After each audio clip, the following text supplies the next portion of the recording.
It is Wednesday, July the 7th. Maddie, Eric, and Lauren with you today. We are all here. Today all eyes are on Florida as Tropical Storm Elsa has made landfall and it is now heading our way. And the rain, it has been falling all day in Florida, and the WFMY weather team, they have been tracking the storm closely. So let's head on over to meteorologist Monique Robinson with the latest. Well, Elsa surely enough making it a name for itself all along the East Coast, keeping a close eye as of now in Florida, but the storm system making its way right into Georgia, soon South Carolina, and here at home in North Carolina. The timing of this system kind of starting tomorrow morning, but as of now across the Triad, dry conditions for the most part. Occasional pop-up showers are the case at least for your Wednesday afternoon, evening, and then as we go into the start of your Thursday, the outer edge of Elsa could start to make its way here, and then we could start to see that cloud cover and then the shower and storm activity. As of now, a flash flood watch, as you can see, some of these green shades here have been issued for portions of the Triad, but mostly east of us through Thursday early afternoon around 6 p.m. time frame. Some locations can see rainfall totals upwards of 2 inches or greater in those locations. So keeping a look now at Elsa, you can kind of see already across that Big Bend area there of Florida, inching its way now into portions of Georgia, but very much so kind of lopsided, where most of the activity is on that eastern side. So the storm center right about here, much of the activity to its east. So that means if you're on the eastern side of that storm center, you can expect much of the activity in terms of heavy rainfall, strong winds, some of those tropical storm force winds particularly.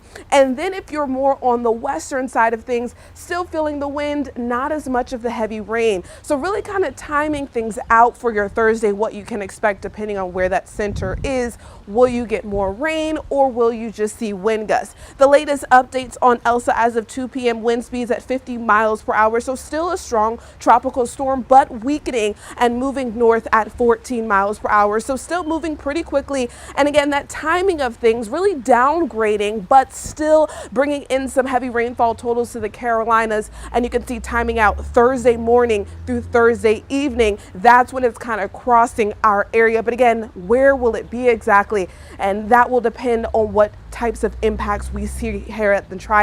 Heavy rain, gusty winds, that's what I'm expecting to see, but again, all depending on that storm center, where things align. You can see that track kind of showing here, that center going right through the Raleigh kind of area, but then again, if it shifts a little bit more to the west, we could see more impacts. I'll have more details on it in just a bit.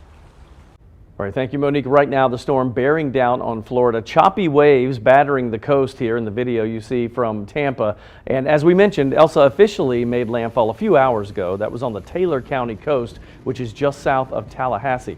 Florida officials say they hope everyone takes the storm warning seriously, especially a lot of the new residents who moved to the state during the pandemic. I just hope that if this is your first rodeo, just please heed the warnings about handling power outages and handling some of the issues with your yard or with your debris, because that's the last thing we want to see is any type of injuries or fatalities for that. Flooding still one of the biggest concerns as Elsa moves through Florida tonight. Now, earlier in the day, the Coast Guard rescued a group of boaters in the waters near Key West. Officials say 22 people were coming over from Cuba when the boat capsized. Several were able to be rescued near Key West. This happened last night, but crews still looking for 9 others. And 400 Duke Energy crews from here in the Carolinas are now in Florida, standing by to help with any power restoration after Elsa passes. And here in the Triad, crews are on standby, but not expecting widespread outages. Even so, Duke Energy has done work ahead of time to be prepared for hurricane season. It's looking at areas that we've seen reliability issues on an ongoing basis and trying to address those. Maybe upgrading poles and wires, or placing some of our more outage-prone lines underground, but also installing self-healing technology and other advancements across the system on those main power lines that serve all parts of our cities there in the Triad. And you can stay up to date on Elsa's progress as the storm approaches the Triad with WFMY. Just download the free News 2 app or check out our website, WFMYnews2.com, for the latest updates. And now on to an update on a deadly Oak Ridge car crash. 4 people have been charged following an ale investigation. Police say alcohol played a factor in the crash last month, where teenagers Jeff Jones and Zach Williamson were killed. Here's what we know about the charges so far. Investigators say before the crash, the teens drank at a restaurant using fake IDs at a house party in Oak Ridge. The homeowner was reportedly there during the party and has been charged with aiding and abetting underage drinking. Her 21-year-old son was also allegedly at the party and charged with giving alcohol to underage people.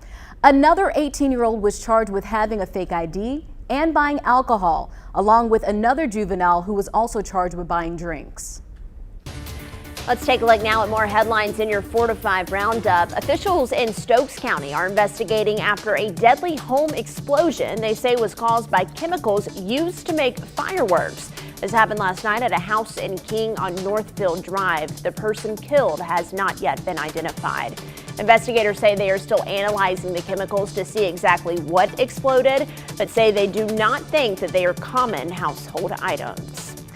The president of Haiti, Jovenel Moïse, is dead, assassinated in the middle of the night at his home. The country's first lady was also shot and wounded. A statement from Haiti's embassy in Washington says the attack was a well-coordinated and carried out by a highly trained and heavily armed group. Moïse had been in office for 4 years and the target of protest. The opposition accused him of trying to increase his power and demanded he step down. He had ruled by decree for more than 2 years after the country did not hold elections. Former President Donald Trump is taking aim at big tech companies. He says that they censored him. Today, he announced he is the lead plaintiff in a class action lawsuit claiming he has been wrongfully censored by Facebook, Google, and Twitter.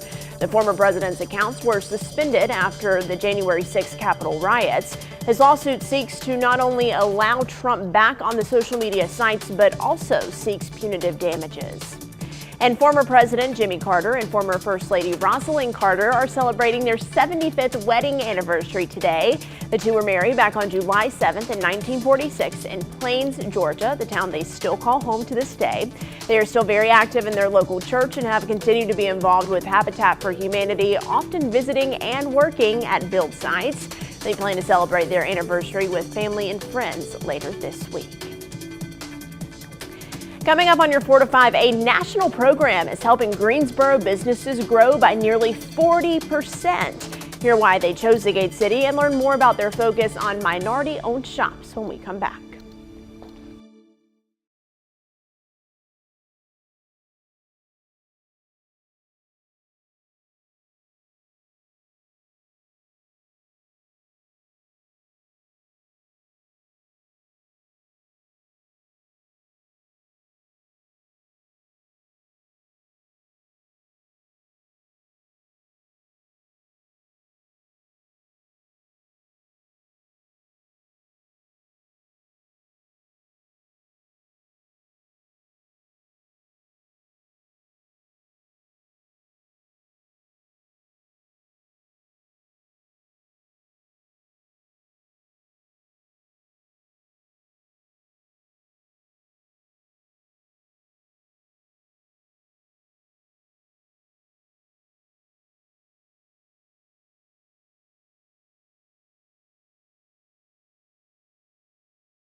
Welcome back to your 4 to 5. When small businesses succeed, communities succeed. Right now, Black-owned businesses are closing at 2 times the rate of others. And that's why the Greensboro Chamber of Commerce is partnering with a national program to help give them and other minority-owned shops a boost. Greensboro is the #1 area in the country for minority entrepreneurs to really grow and design their businesses. It's for that reason Daryl Byers says the Greensboro Chamber of Commerce is investing in minority-owned businesses. He's the CEO of Enterprise, a national organization that supports business owners. But let's face it, it's very hard for anyone to start a business. It's especially hard for minority-owned businesses to grow, especially during COVID, where minority businesses have closed at twice the rate. Right now, 30 business owners are going through Enterprise programs. Richard Fuqua is one of them. He owns an Office Pride commercial cleaning services franchise. It has given me an opportunity to look at my business from 50,000 square feet, to look at the business, not just the actual cleaning aspect, but the business aspect, looking at financials, looking at how I market, looking at my operations, just looking at all aspects of the business per se. And then in my cohort, I've grown to appreciate the businesses, the other businesses that are participating, and actually learned a lot from them. Byers says businesses like Fuqua's grow 36% after the course, 4 times faster than the private sector, helping small business owners and our local economy. It's important to remember that minority businesses are a significant part of any community. And you know what we want to do is help minority businesses grow. And by helping minority businesses grow, they hire from the community. And when you hire from the community, you increase home buying in the community, education in the community. So it's very important. All right, so to join the Enterprise program, you have to have a small business that's been open for at least 2 years, makes $250,000 a year in annual revenue, and has at least 2 employees. I've linked you to their site on WFMYnews2.com. But he was saying that businesses really do grow after these programs. And the business owner I was talking to, Mr. Fuqua, he was saying it's all about the networking. That's what he gets out of it the most, because he's making these connections to the community. They understand what he's going through as a minority business owner and vice versa.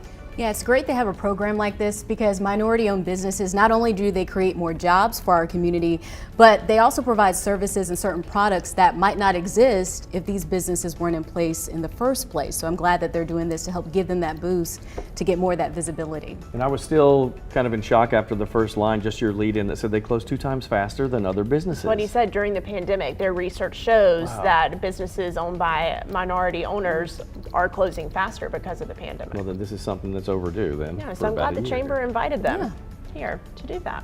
Very cool. They have a few months left. One program ends next week and the other ends in a few months. So hopefully they'll do it all again.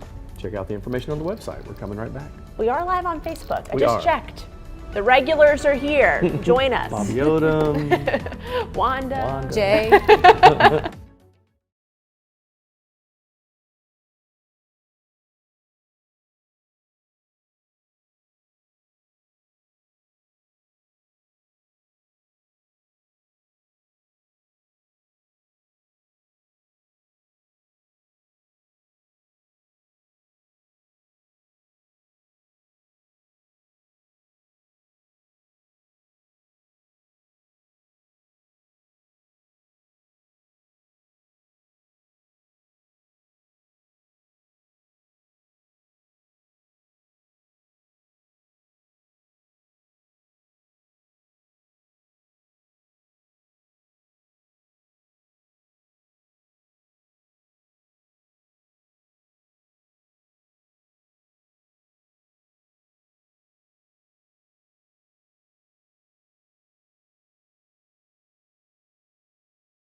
Tropical storm Elsa is making its way across Florida right now. We've talked about the wind and the rain, but the storm has also prompted a few tornado warnings. The National Weather Service confirmed an EF0 tornado touchdown in Carter County, Florida, where you can see the winds made a mess of this house and the outdoor tiki bar. Fortunately, the homeowners were not hurt.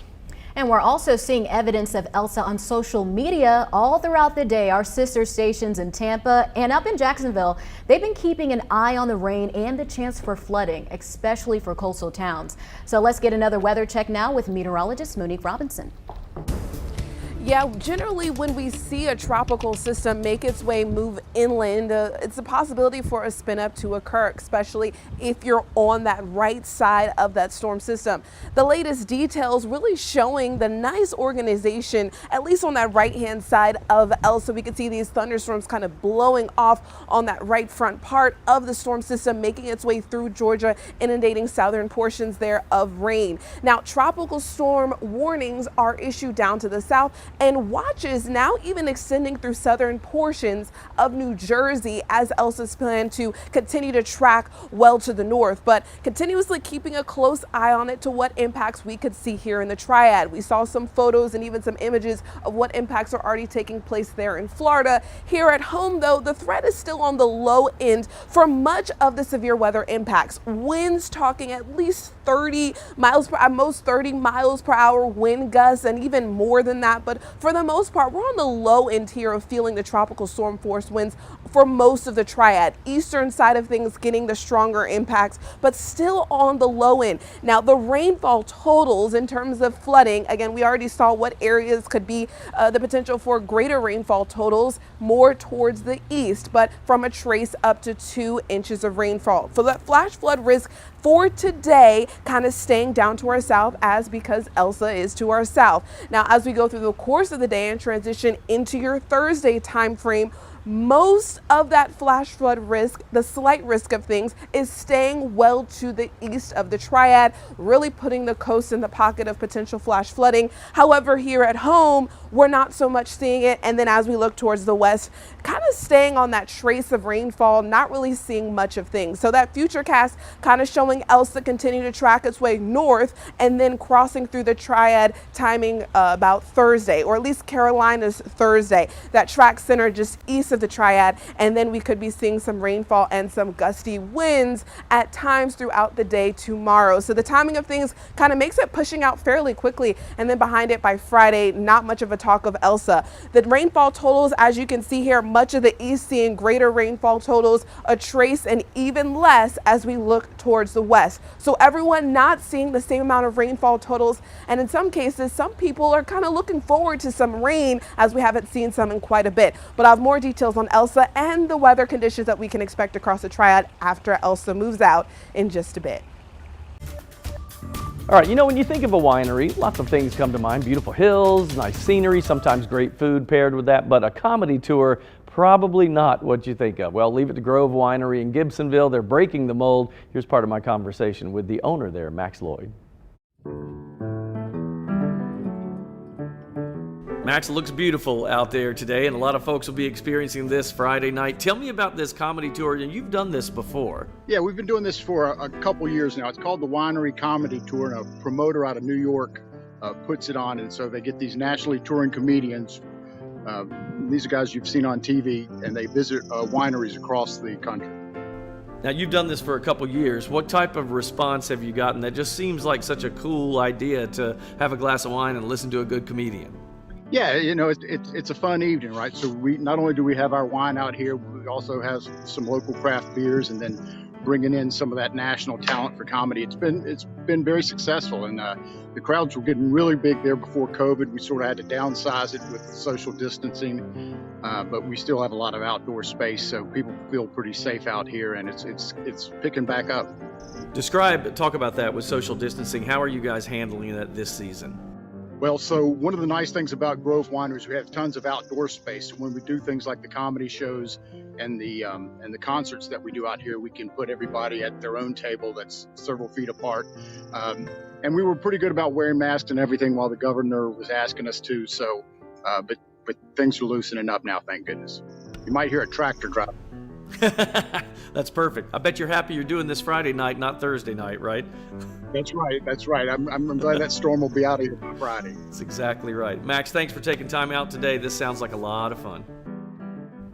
And if you want tickets, by the way, we've linked you to that website where you can purchase that through ours. Just look for this story on WFMYnews2.com. We'll be right back.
Hello, Book of Face.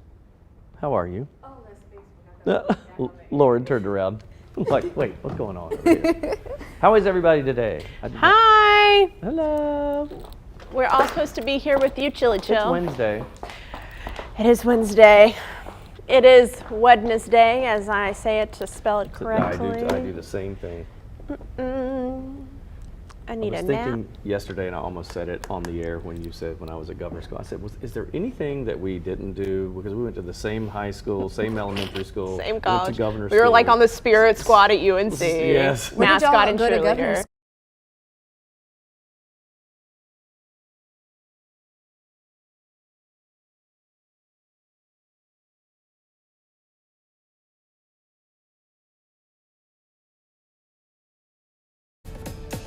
Welcome back to your 4 to 5. You know, the past year, it has been tough for frontline workers. So with vaccinations widespread in the U.S. and cases slowing, it's time for a parade. And today, New York City streets were filled with confetti, all in honor of our frontline workers. Yep, CBS's Laura Podesta was along today's ticker tape parade route. Real-life heroes rolled through Lower Manhattan's legendary Canyon of Heroes, a well-deserved tribute to the men and women who risked their lives to keep New York City running during the pandemic. We just wanted to come down and just show our gratitude and support. Did you ever think this day would come? I wondered if it would, honestly, but it feels really good. You are heroes, thank you! Mayor Bill de Blasio made good on his pandemic promise to hold a ticker tape parade for frontline workers.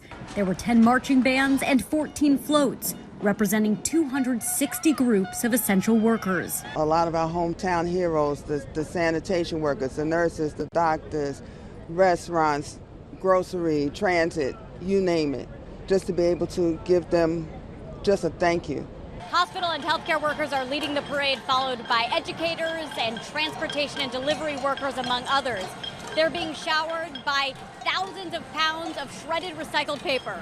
This is just amazing. It's a big hug from New York. Nurse Sandra Lindsay is the parade's grand marshal. She was the first person in the country to get an FDA-approved COVID vaccine shot. The mayor says this portion of Broadway is reserved for the greatest folks in history, and that the men and women honored here today made history during New York City's toughest hour. Laura Podesta, CBS News, New York.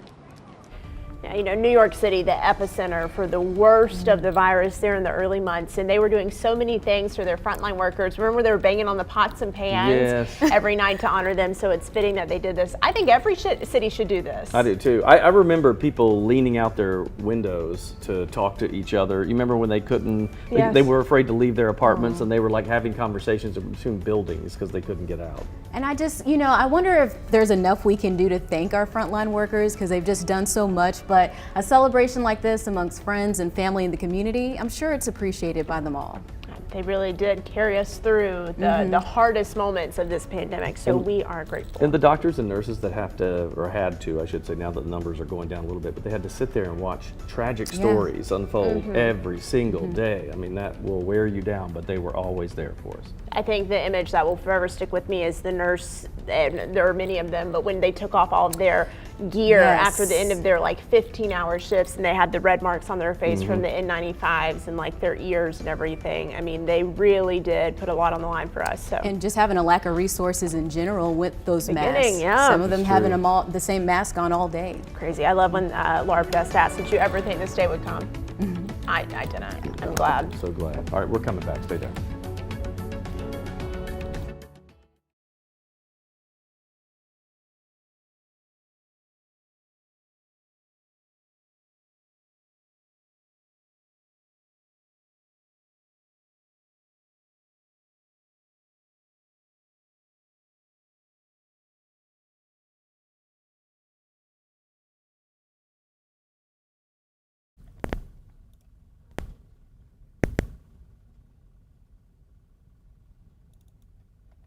Hey, when I'm slow on the draw and I need something to chaw, I hanker for a hunk of cheese. When my 10-gallon hat is 5 gallons flat, I hanker for a hunk of cheese. What does that sound?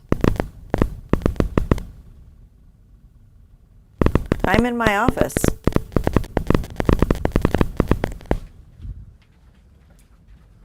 That's weird. When I'm slow on the draw and I need something to chaw, it sounds the same. I hanker for the hunk of cheese. When I'm 10-gallon pat is 5 gallons flat, I hanker for a hunk of cheese. Hello. Huh? Okay.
Hi everybody, welcome back to your 4 to 5. Yes, a new half hour, same top story, however, tropical storm Elsa quickly racing across Florida and moving into Georgia and South Carolina. And the heavy rain and strong winds will eventually move into the Triad tomorrow. The WFMY weather team, they have been keeping a close eye on the storm, so let's check back in with meteorologist Monique Robinson. Conditions tomorrow are expected to be much different than what we're feeling right now. I mean, tomorrow and today going to complete a completely different story. Heavy rainfall in some locations across the Triad, even some gusty winds at times. Just here's a look at all the details kind of related to Tropical Storm Elsa, at least at what we need to know here in the Triad. So Elsa winds and gusty winds, as well as some heavy rainfall moving in tomorrow. Timing of things kind of breaking down right here on this bullet point. Rain begins 7 to around 10 a.m. Those outer bands kind of making their way through, and then ending around 4 to 7 p.m. Kind of the heavier rain kind of ending there. Can't rule out the possibility of a stray shower storm to kind of make its way through thereafter, but the heart of the activity kind of right around this time frame. Now, as we move on to some of these main bullet points, some of us could see between 1 to 2 inches of rainfall. The foothills looking way drier, and then the wind gusts, some of which 30 to 40 miles per hour, some less, some greater even at times. But the tornado risk, as for everyone here in the Triad, staying fairly low. So here's a look at the timing of things. Now, you can see that temperature line. We're going to struggle to get warm tomorrow. That abundant cloud cover and even the shower activity going to make for some kind of cooler air across the Triad. So all of us will kind of stay on the cooler side. That cloud cover and the shower and storm activity, the timing of things you can see here for the brunt of your work day. Much of the activity is going to be moving through, but kind of clearing fairly quickly. It's not going to be in the story for Friday. At least it's going to be out of us and more to the northeast. So for right now in the Triad, 89, another hot, humid day, and skies kind of picking up on those cumulus clouds. Later tonight, we're going to see increase in cloud cover again with the outer edge of Elsa making its way closer here. Across the Triad, we're all sharing in the heat and humidity, and then by the weekend, we'll be back feeling all the same. Tonight, cooling down to some 70s, not really much of a cool. It will still feel muggy out there. And like I said, those clouds will start to increase for your evening and going into the start of the day tomorrow. More details on Elsa and the weekend forecast in just a bit. All right, thanks, Monique. As you mentioned, Tropical Storm Elsa is quickly moving across northern Florida and Georgia after making landfall this morning. And before it arrives in the Triad, heavy rains and strong winds made for a wet day in the normally sunshine-filled state. Yep, Liz Crawford is in Florida right now reporting on what conditions look like as the storm keeps moving along. Tropical Storm Elsa made landfall in Taylor County, Florida, flooding roads and bringing heavy wind and rain. The storm made for treacherous driving along I-75 in central Florida as it moved inland.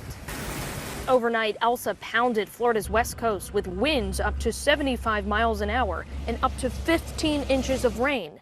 This tree collapsed on a condo in Clearwater. No one was hurt. Water flooded streets in this St. Petersburg neighborhood, but residents say they prepared for even worse. Many in this flood-prone area are still recovering from Tropical Storm Ada last fall. Now, neighbors tell me Elsa didn't do nearly as much property damage. I lost my fridge, my stove, hot water heater, washer, dryer, all my furniture. It was awful. In Sarasota, the cleanup is already underway. It's pretty much what I was expecting. It's way calmer than I thought it would be. I thought there'd be limbs down everywhere, but it sort of missed us. All things considered, where we looked at 72 hours ago, I think the impacts have been less than what we thought would be reasonable. So we're fortunate. Officials say additional flooding is still a concern over the next few days because the ground in northern Florida is already saturated from heavy rain last week. Liz Crawford, CBS News, St. Petersburg, Florida. While the storm is still a ways from North Carolina, officials in the Triad are getting ready. The city of Greensboro said they've been checking flood-prone areas just in case we get heavy rain. You can stay up to date with the latest on Elsa's path and what you can expect weather-wise on WFMYnews2.com or on our free News 2 app. Let's get to your 4 to 5 roundup. Thomasville police are asking for the public's help tracking down the suspects involved in a 4th of July shooting. It happened at the Pantry Shop on National Highway just before midnight. Police say the suspect shot a 25-year-old inside the store. The victim is currently in stable condition, and surveillance pictures have now been released, and police are asking anyone who may know who the people are in those photos to give them a call. And a somber sight in Dallas, Texas today. A march was held to honor the 5 police officers who were shot and killed in an ambush 5 years ago. The deadly shooting happened during a peaceful protest on July 7, 2016. Today, departments marched in a procession before a formal ceremony at the Dallas Police Memorial. And officials in Montana are still searching for a grizzly bear they say killed a camper. The attack happened early this morning, just before dawn, near a small town of only 100 residents. Investigators say the bear had wandered into the campsite and left before returning and attacking the camper. Officials have not identified the victim, and the bear has not been seen since the attack. And we're just a few days away from knowing who the next North Carolina vaccine lottery winners are. This morning, state leaders picked 2 names, along with alternates for both the $1 million winner and college scholarship winner. Right now, they are verifying that the first names pulled are eligible to win and willing to go public. If not, they will move on to alternates, and we'll keep you updated as soon as we hear more about the next round of winners. Question for you. Have you noticed your everyday items are starting to cost you more? You are not imagining this. It is all real. The 3 main areas to watch for soaring prices are food, gas, and travel. We spoke to our money expert about how to avoid paying too much. Janae Adams says with food, you will pay less by planning more. When it comes to gas, use apps to help you find the best deal on prices. And with travel, sitting out on a summer trip and planning ahead will save you big time. Everybody is wanting to travel right now, so they are making the prices go up. Flights are more expensive, hotels are more expensive. Ubers in the big city are basically pricing out average riders right now. And so if you want to be able to save on travel during this time, you probably want to wait to travel until the fall or even next year. For more money tips just like this, you can check out WFMYnews2.com. Got a little pillow talk going on today, as in how do you sleep on your pillow? Are you a back? Are you a front? Are you a side? Or are you a sleep any which way kind of person? So which is it, and does your pillow do its job? Maddie? Oh, I sleep on my stomach. Really? Oh, Yes. I can't do Okay. that. I can't do that With or either. without a pillow? With. Okay. But like I hug it. Okay. Oh, okay. All right. All right, side sleeper. I'm a side sleeper as well. I am a side sleeper for sure, for sure, for sure. Now pillows, they can be $10 or they can be like $100, right? And it's always interesting to me to see how the testers determine whether one is better than the other, right? So let's take a look at this because Consumer Reports tests pillows. We use a pressure mat and analyze roughly 1,600 pressure points and focus on the contact area between the head and the pillow. We know if the pressure is too high, you're likely to experience some discomfort when you sleep and you'll be shifting around a lot more. All right, I hate a bad pillow, right? Consumer Reports ran each pillow through a series of tests to see how well they hold up after constant use and how well they support people of different shapes and sizes. But are you ready for this news flash, people? Yes. Part the Red Sea so people can see it. Oh. Look at this. What? Adjustable pillow. You just take the stuffing out. Adjustable pillow. That's a thing. Why? Yeah, I've never heard of that. Why? Yeah. Because maybe your pillow doesn't do what it should do. Like, how many times have you been annoyed by your pillow? I have. Yes, I wake I up have. and fluffing it and Well, go if back to you're sleep, holding fluff it it, again. Then that's different. Right, but just buy a different one. Like, But why then don't- how do you know if that one's going to work? That's true. Oh my gosh. You have to keep trying. Now, I will say, I have a friend, I'm not trying to call you out, but she has like 40 pillows because she just can't find one that works. I'm going to tell her about this That's one. a thing. Okay, and so this may be the thing. Let's show you because Consumer Reports looked at 3 pillows packed with filling and different materials of inserts for adjustable pillows. All right, so here we go. Number 1, the $90 avocado green is filled with shredded pieces of organic latex foam, fibers from a kapok tree. You simply unzip to add or remove stuffing, okay? Now, this is a $60 pillow that we're going to show you next. Premium adjustable loft pillow from Co-op Home Goods. It's filled with shredded memory foam and microfiber. Now, this is the biggie, $130. Sleep Number Comfort Fit offers 3 separate inserts made of memory foam and down alternative. You can add or remove the inserts, but you can't break them down any farther. All right, all 3 pillows plus how to care and wash your pillows is in the Who Wants to Know section. Spoiler alert, you should fluff your pillows every single day. Oh, okay. Didn't know that. $130 pillow. Yeah. I don't want to wake up in the middle of the night at all if I'm going to spend $130. Now look, when you're younger, it doesn't matter, not to me. But Right, the you just older I fell get, asleep. the more I need the right And pillow. you know when you go to a hotel and they have those little flat things, right? This doesn't even Yeah, I count as a hate that. pillow. No, I like a big old pillow. Me too. Anyway, Yeah. all right, so all of that is in the 2 Wants to Know section. Let me know if you get one of those pillows. We want to see those adjustable pillows in action. A 2 test. Thanks.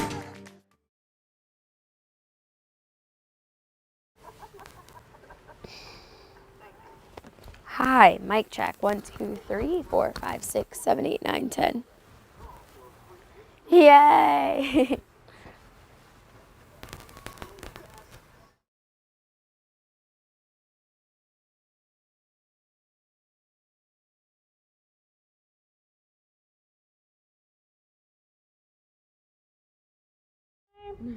I'm texting that friend and tell her I just talked about talked her about pillow. Just talked about your pillow addiction. I have one of those. TV. I Sorry. didn't have time to talk about it, but I have one of those cool pillows. You know, the kind that Oh yeah, stay cool cool. like the other side of the pillow. That's right. Stuart Scott. Except I get so hot at night that I have to have that cool pillow is the best. You are just hot-natured I in am. general. That's right. Nancy says that she has a pillow. She just washed it today. How often do you wash your pillow? Gosh. I wash I mean, the the sheets cases. often. Yeah, the cases I either do Watch regularly. like probably my pillowcases every week, and then my sheets every 2 weeks because I can't. That's a lot of kinda information. consistent, yeah. Sorry, folks. Hey, Amanda Ferguson. How was your time off? It was good. Yeah. Yeah. We missed you. I missed you. Your nephew. Nephew. So cute. I get you and Chad confused. He's so cute. They're born like weeks apart. Right. So sweet. Oh, we have another Wii over here, Amanda, if you're looking for one. Oh, We okay. have 4 of them. Yeah, you can grab one off the table. Okay, so how does this new thing work? Oh, you need to practice. Yeah, just do it real Do I quick. need to And whatever you practice? do not Which hit one do that I button. use? They all do the Any same of them? thing. Okay. What do I do? Yes, I Do you will want roll me- for Okay, you, we'll roll for Amanda. you. Will want you us to roll it just in case? Yeah. Yeah.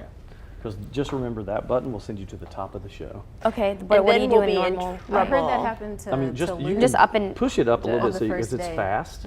Oh, so it's like this? So you're at Yes. touch, Okay. right? Correct? Yeah. Yep. Will you just roll it for me? Yep. One of you. Yes. Chilton is I got it. Chilton is tribute. This looks different too with the blue. All right, now he's doing it. Yeah. It's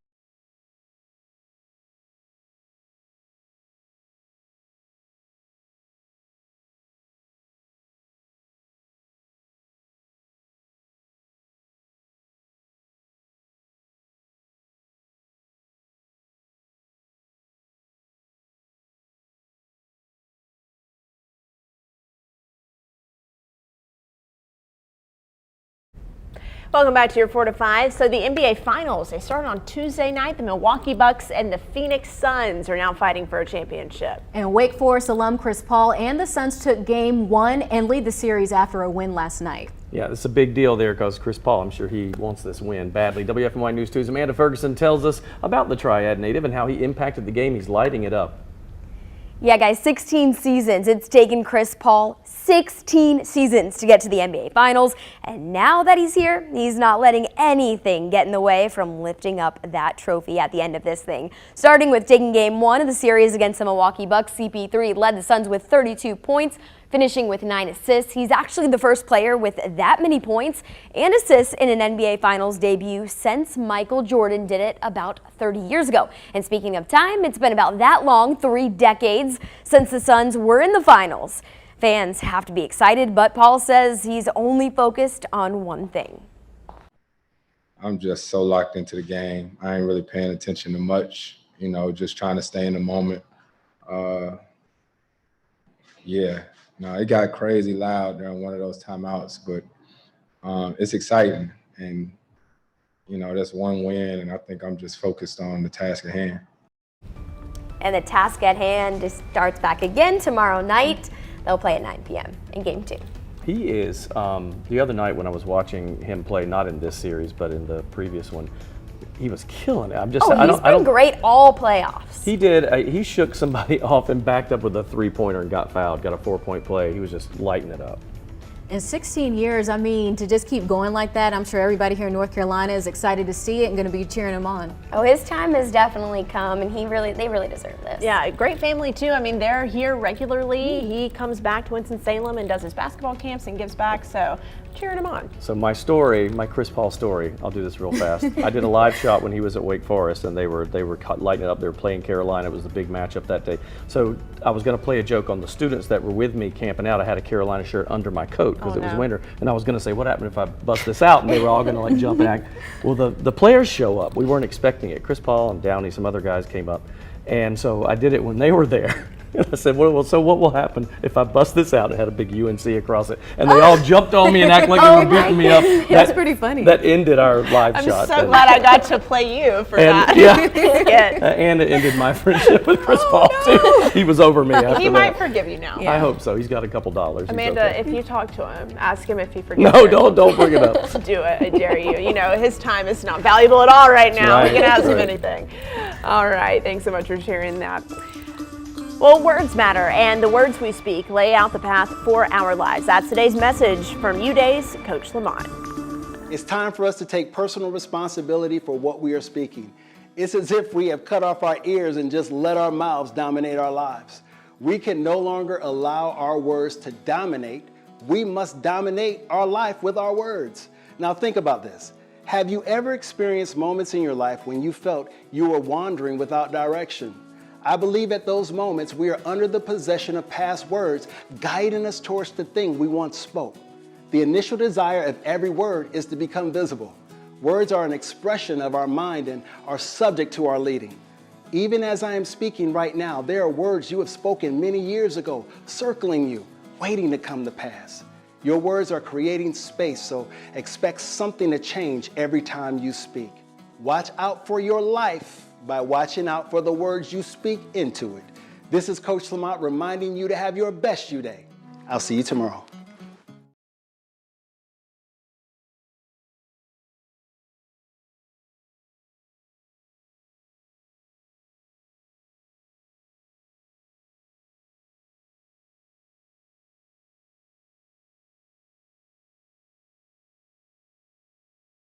Oh, they're so pretty. I love how babies like understand I know. music. I think that's just so fascinating.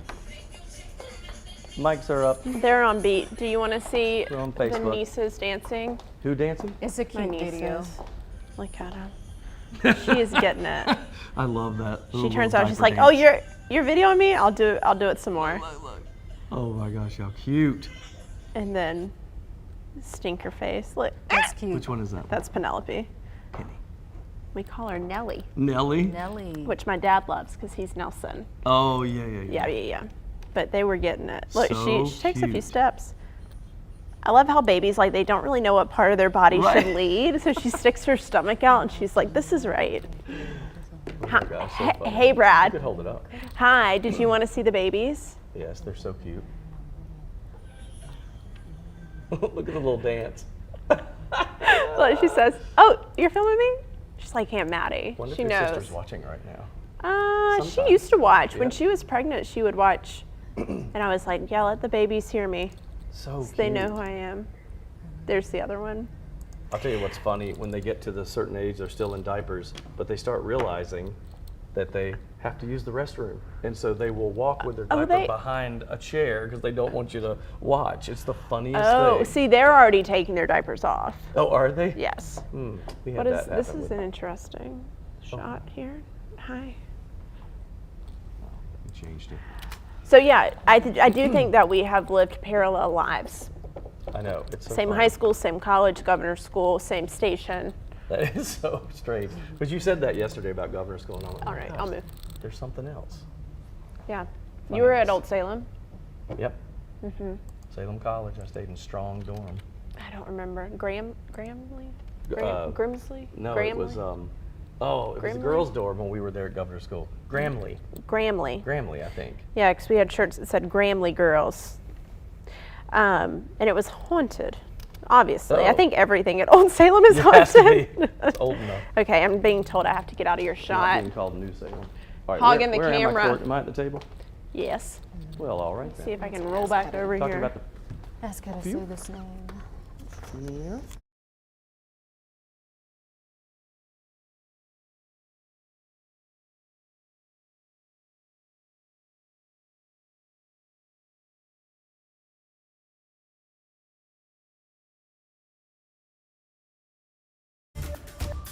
Well, they call it the pre-pig shindig, but I call it just a good time. Easy as that. The good people in Lexington at the Barbecue Festival, they are throwing a fundraiser tomorrow night to raise money for their big event, which is coming up in October. I spoke with Festival Director Stephanie St. Cyr Nassett about what we will experience tomorrow evening if we go. Take a look.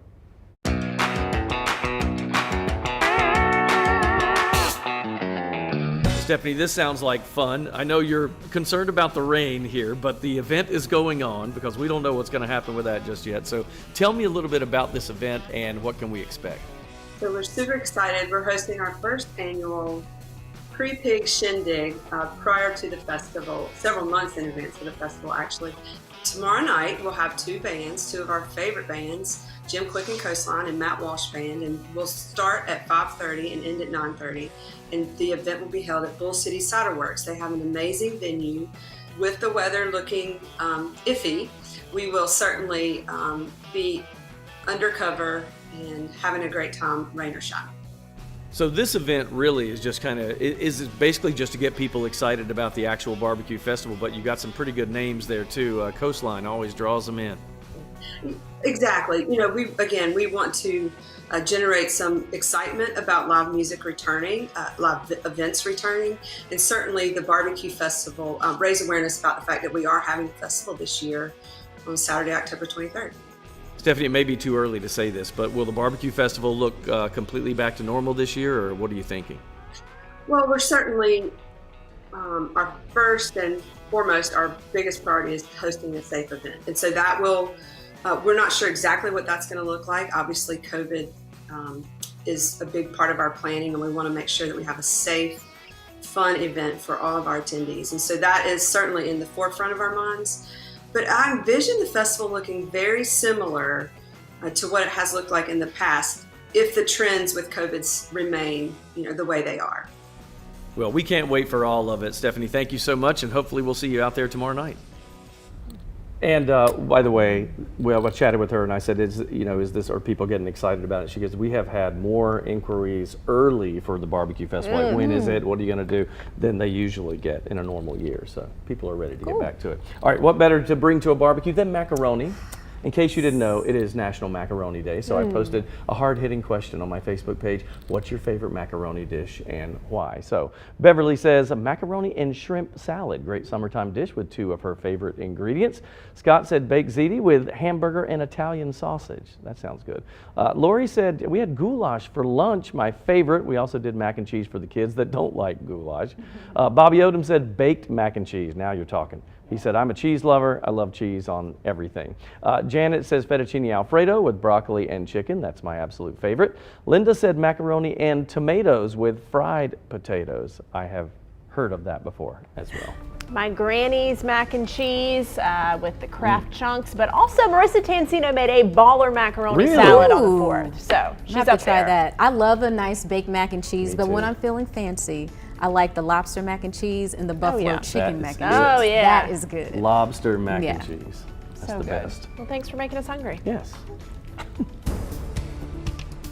Well, Elsa continues to churn in Florida and inching its way closer to South Carolina. You can see on here Elsa kind of showing its heavier rainfalls on the eastern side and also producing some tornado warnings over the last 30 minutes, one of which here in Florida associated with that outer edge. And then we can even see another one that was produced there in Florida. So keeping a close eye on how Elsa continues to track as it inches closer home here to the Triad. Timing of things, Thursday morning, already starting to see some rainfall towards our south, and then greater rainfall totals around that lunchtime hour, and then continuing through your evening, early afternoon, and then clearing out, by the evening. So for the most part, by Thursday late day, we should be fairly dry. That full 7-day putting the heat and humidity back on the forecast as we start out the week next week. So shower chances also can't be ruled out.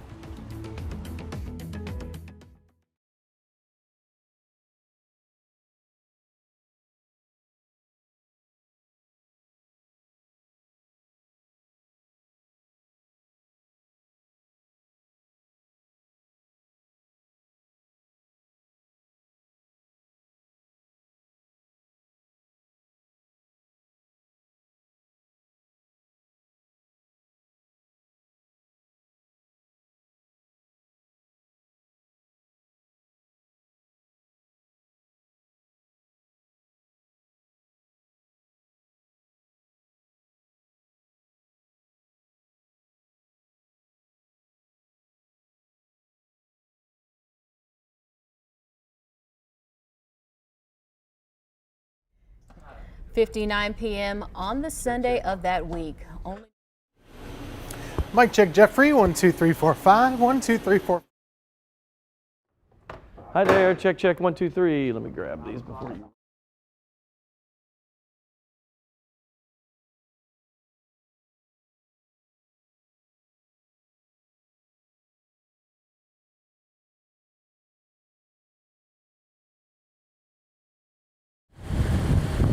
Hey there, mic check, 1, 2, 3, 4, 5. Mic check, 1, 2, 3, 4, 5.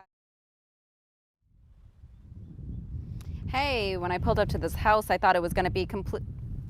Mix minus, mix minus, mix minus. Is that on our end? No, that's not. Okay.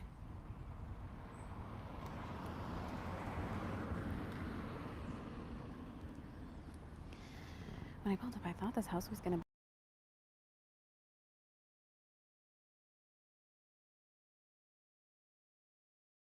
Mic check 1, 2, 3. Mic check 1, 2, 3. Mic check 1, 2, 3.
Time for my 2 cents. Now, you know, the realization that summer is halfway over hit me this afternoon when I was in the boss's office. And she said that to me and I went, whoa, wait, what?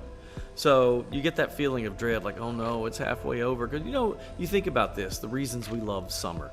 Vacations, right? Whether it's beach or mountains or anywhere, it's just a break. And we take those trips during those 3 months. It's wonderful. Weather, minus hurricanes, usually good. Everybody likes to get outside. It gets a little hot at times, but we've had a pretty decent summer so far. And then family memories. I mean, think about it. From the time we're starting school till you get out of school, every summer meant freedom and fun and happiness. And you just, I think that stays in our psyche for the rest of our lives. And then cookouts, all the food. I eat more hamburgers, hot dogs, and things I shouldn't be eating in those 3 months than any other time. So, yes, summer is wonderful. We love it. But think of it this way. It's the glass half full, half empty, right? There's still 50% of summer left. Get out there and enjoy it. And by the way, if you're thinking, oh no, it's about to end, oh no, I hate this. Parents, I have news for you. In about 6 weeks, the kids are back in school. Did I say that out loud? Don't tell my kids I said that. But that's just my 2 cents. It's the truth, though. And that's your 4 to 5. WFMY News 2 at 5 starts now.